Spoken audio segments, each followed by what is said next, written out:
Ils attendaient sa chute, convaincus que sa présence dans ce temple du savoir était une anomalie, une erreur du système. Mais lorsque Julien résolut une équation qui avait mis en échec même les doctorants les plus brillants de l'école polytechnique, un silence de cathédrale s'abattit sur l'amphithéâtre.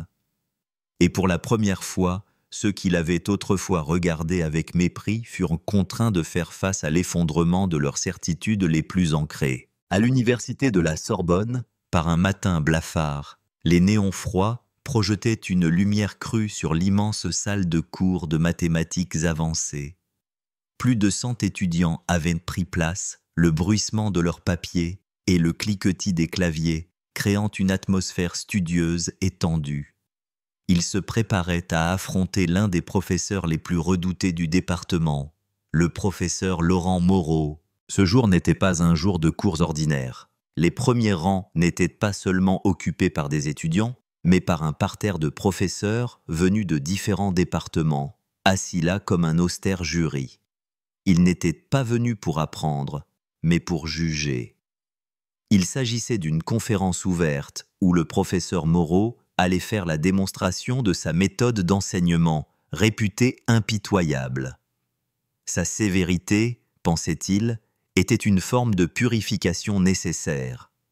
Le monde des mathématiques n'avait que faire des esprits faibles, et ceux qui n'étaient pas à la hauteur devaient être éliminés dès le départ. Au milieu des rangs, un jeune homme gardait la tête discrètement baissée, ses doigts faisant habilement tournoyer un stylo.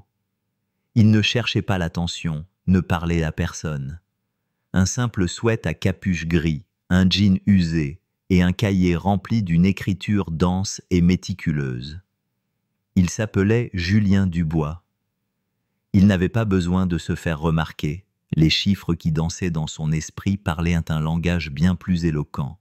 Mais pour certains, la seule couleur de sa peau suffisait à écrire sur lui une histoire bien différente, une histoire imprégnée de préjugés et de condescendance. Au premier rang, le professeur Alain Blanchard, l'une des figures les plus influentes du département, se renversa sur sa chaise, bras croisés.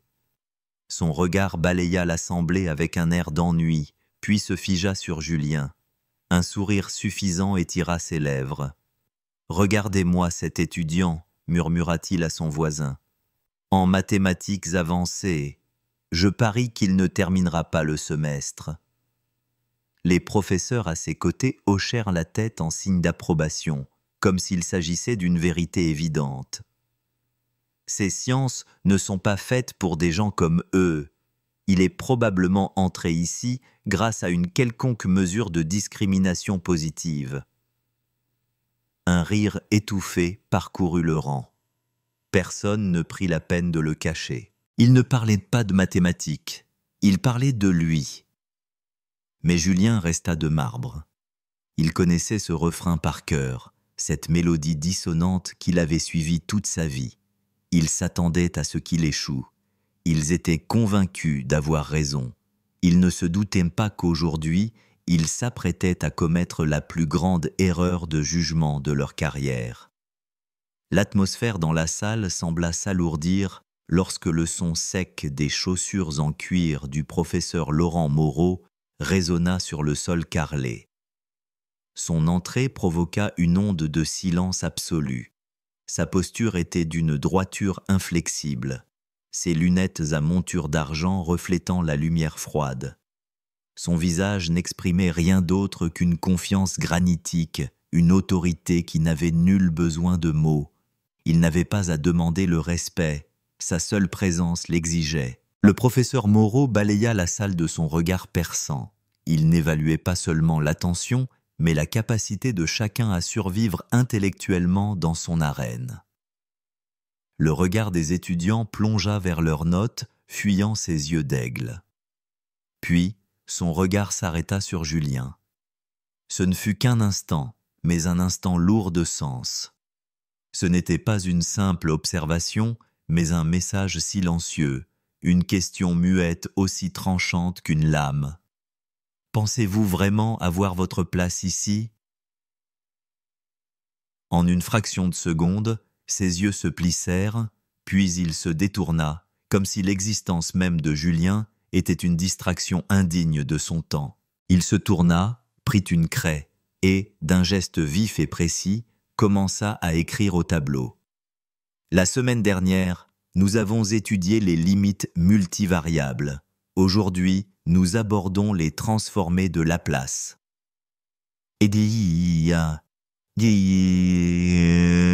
Immédiatement, des équations complexes apparurent, tracées avec une clarté redoutable. Les étudiants se hâtaient de prendre des notes, luttant pour ne pas être distancés. Certains étaient déjà perdus, mais personne n'osait l'admettre. Dans le cours du professeur Moreau, se perdre était une faute personnelle, pas la sienne. Au milieu de ce flot de connaissances, Julien ne se précipitait pas pour écrire. Il observait, ses yeux parcourant le tableau avec un calme analytique. Tandis que les autres peinaient à suivre le rythme effréné, pour lui, ces symboles étaient les pièces familières d'un puzzle qu'il maîtrisait depuis longtemps. Mais soudain, il fronça les sourcils. Une petite erreur, subtile, presque invisible pour un œil non averti, mais pour Julien, c'était une faille structurelle grave. Il jeta un œil autour de lui. Personne ne semblait l'avoir remarqué. Tous recopiaient aveuglément, comme des automates. Le professeur Moreau continuait d'écrire, baignant dans l'aura de sa propre infaillibilité. Julien vérifia l'équation à nouveau. Il en était certain. L'erreur était là, une légère déviation dans l'application de la transformée. L'effet ne serait pas immédiat, mais s'il continuait sur cette voie, le résultat final serait complètement faux. Il hésita. Il savait que s'il parlait, il deviendrait l'épicentre d'un séisme. Le professeur Moreau n'était pas du genre à apprécier d'être corrigé, surtout devant un parterre de ses pairs. Il pouvait ignorer l'erreur, laisser passer. Mais cette pensée lui donnait la nausée.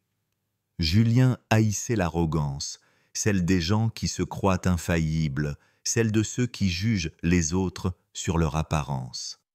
C'était une insulte non seulement à son intelligence, mais à l'intégrité même des mathématiques, ce monde pur où seule la vérité devait régner.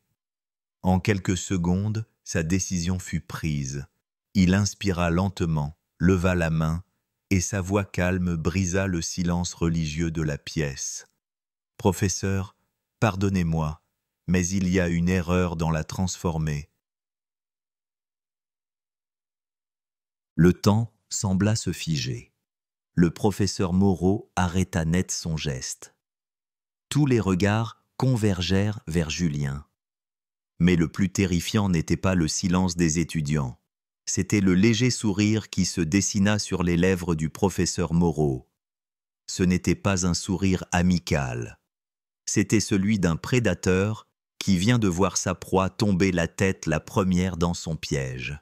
« Une erreur, dites-vous, monsieur. »« Dubois ?»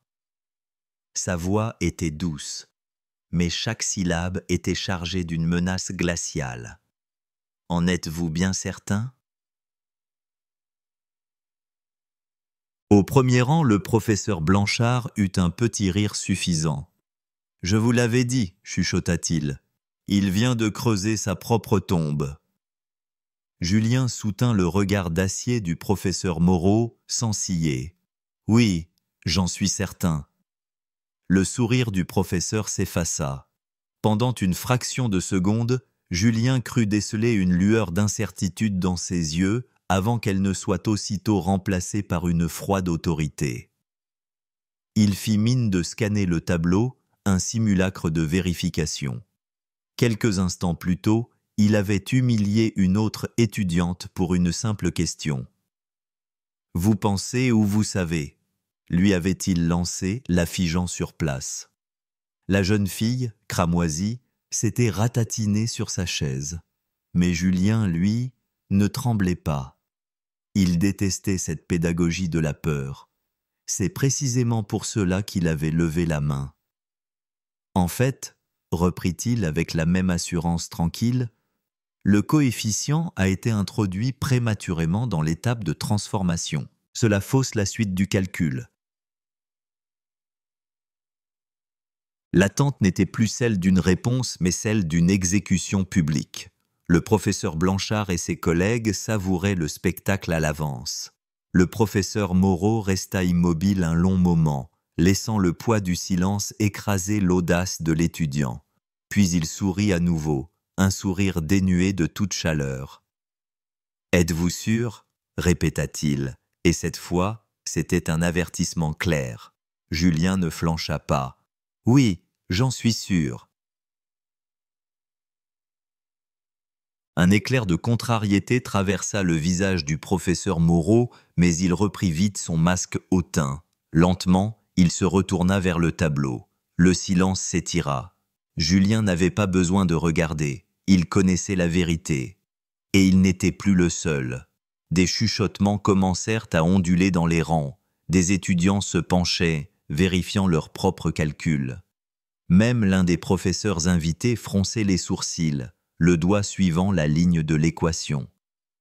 Le professeur Moreau ne pouvait plus le nier. L'erreur était là, flagrante pour qui savait regarder. L'admettre, c'était perdre la face, voir son autorité absolue s'effriter devant tous.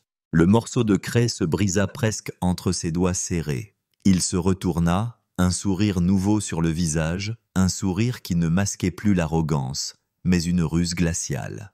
« Bien, si vous êtes si confiant, dit-il en lui tendant la craie, venez au tableau et corrigez-la. » C'était le piège final. Les rires étouffés reprirent.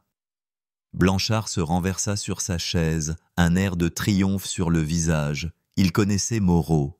Ce n'était pas une invitation, c'était une mise au défi public, conçue pour humilier. Julien se leva calmement. Sans un mot, sans une once d'émotion visible, il traversa l'allée. En prenant la craie de la main du professeur, il sentit le poids de tous les regards sur lui. Ce n'était plus un cours, c'était une arène, et il venait d'y descendre. « Regardez-le » murmura Blanchard. « Il pense vraiment qu'il peut s'en sortir. Voyons combien de temps il tient avant de s'effondrer. » Le professeur Moreau se tenait là, bras croisés, attendant l'humiliation qu'il avait si soigneusement orchestrée. Il avait vu tant d'étudiants comme Julien, arrogants, sûrs d'eux. Il n'avait jamais perdu une bataille de prestige dans sa propre salle de classe. Julien ne prêta aucune attention au chuchotement. D'un geste assuré, il effaça la partie erronée de l'équation, puis sa main se mit à danser sur le tableau noir. Chaque trait de craie était net, ferme, élégant. Pas la moindre hésitation, pas le moindre tremblement.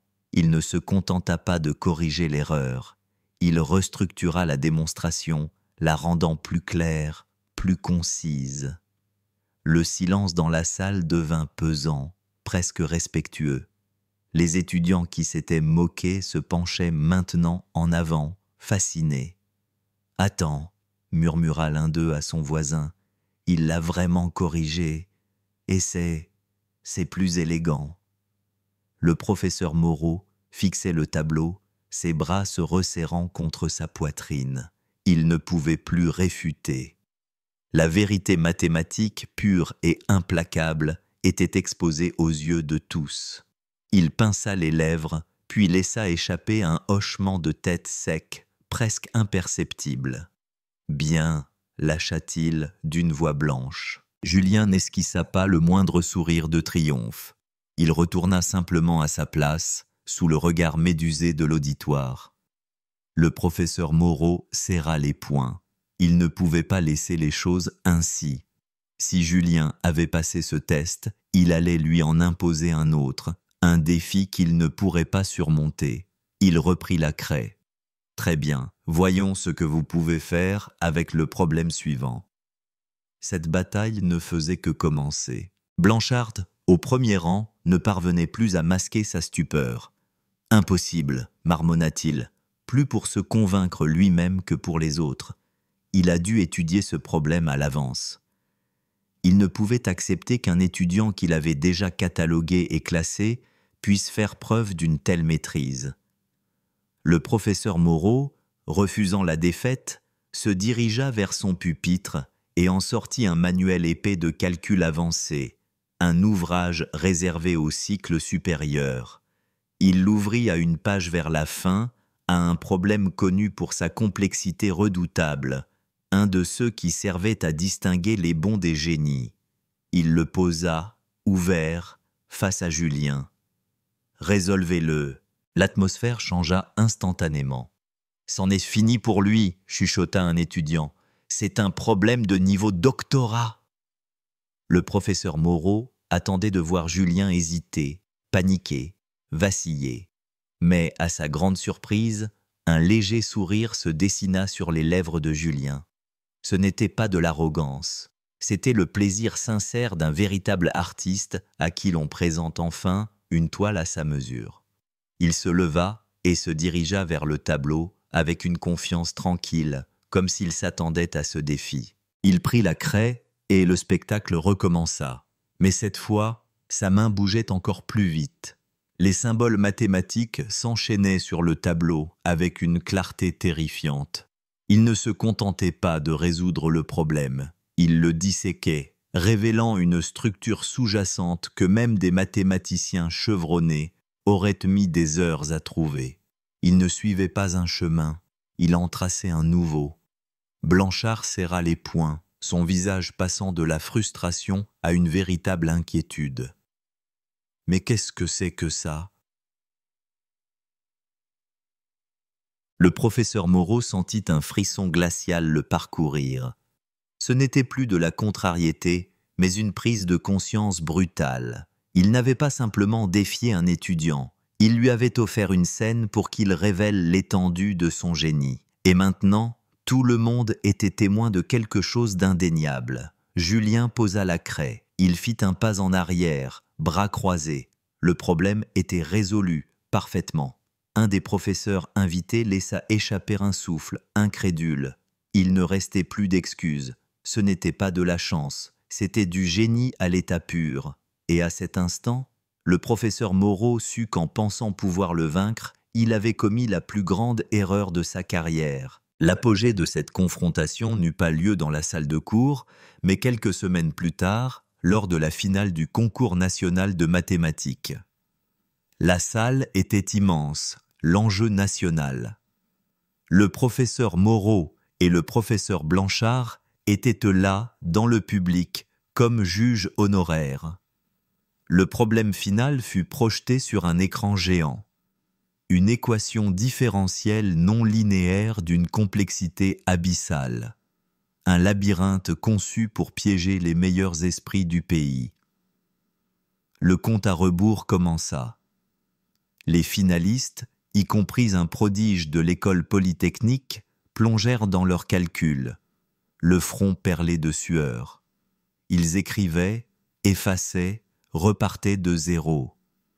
La pression était immense. Le professeur Moreau sentit une lueur d'espoir. C'était le genre de problème qui ne testait pas seulement le savoir, mais la résistance mentale. Personne ne pouvait résoudre cela avec une simple inspiration. Mais c'est alors que l'impensable se produisit. Au milieu de la frénésie générale, Julien posa son stylo. L'amphithéâtre retint son souffle. Il n'écrivait plus, non pas parce qu'il était bloqué, mais parce qu'il avait terminé. Il relut une dernière fois sa copie, puis se renversa sur sa chaise et prit une lente inspiration. Il avait fini, bien avant la fin du temps imparti. Quand les juges récupérèrent sa copie, leur scepticisme se mua en une stupeur totale. Il ne l'avait pas seulement résolu. Il avait utilisé une approche radicalement nouvelle, une méthode d'une telle élégance qu'elle rendait la solution standard presque grossière en comparaison. Le prodige de Polytechnique était encore en train d'écrire quand un juge se leva. Sa voix résonna dans le silence tendu. « Nous avons un vainqueur. » L'amphithéâtre explosa. Le professeur Moreau resta figé, son regard vide fixé sur la scène. Blanchard était pétrifié, son visage une page blanche. Toute leur vision du monde, basée sur la hiérarchie, le prestige et les préjugés, venait de voler en éclats. Julien n'avait pas eu besoin de leur permission pour être brillant. Il n'avait eu besoin que de la vérité des chiffres. Il ne se leva pas immédiatement pour célébrer. Il tourna simplement la tête et regarda en direction du professeur Moreau, avec ce même regard calme et pénétrant qu'il lui avait lancé le premier jour. Le message était clair. Il n'avait pas besoin de sa reconnaissance. Il n'avait d'autre choix que de la lui donner. Le lendemain matin, l'atmosphère dans le cours du professeur Moreau avait changé. Quand il entra, il maintint son attitude froide, mais son regard s'attarda une seconde de plus sur Julien, toujours assis à sa place, humble dans sa victoire. Avant de commencer son cours, il fit une pause. Sa voix, pour la première fois, était dénuée de son tranchant habituel. « Avant de commencer, dit-il en regardant la classe, mais en s'adressant à une seule personne, je tiens à dire une chose. » Le silence se fit. Julien Dubois a prouvé que le talent n'a ni couleur ni origine. Une simple phrase, pas d'excuse, pas de fioriture, mais c'était la concession la plus profonde qu'il ait jamais faite. Lui, qui croyait en l'élitisme le plus dur, venait de reconnaître publiquement que son système de valeurs était faillible. Il reconnaissait que Julien avait fait voler en éclats les barrières invisibles que lui et d'autres avaient érigées. Quelques étudiants se tournèrent vers Julien. Il hocha simplement la tête, un geste presque imperceptible. Il n'avait pas besoin de ses louanges. Il n'avait pas besoin de ses excuses. La vérité des mathématiques avait déjà parlé pour lui, un langage universel et incorruptible. Il avait gagné, pas seulement une compétition, mais une bataille bien plus importante. Celle contre les regards sceptiques, les règles tacites conçues pour le maintenir à l'écart. Sa victoire n'était pas seulement la sienne, c'était une brèche dans la forteresse des préjugés, une porte ouverte pour ceux qui viendraient après lui. Il avait fait taire ceux qui avaient autrefois pensé qu'il ne serait jamais capable de le faire, et c'était plus précieux que n'importe quelle médaille. Julien ouvrit son cahier, silencieusement, et se prépara à prendre des notes.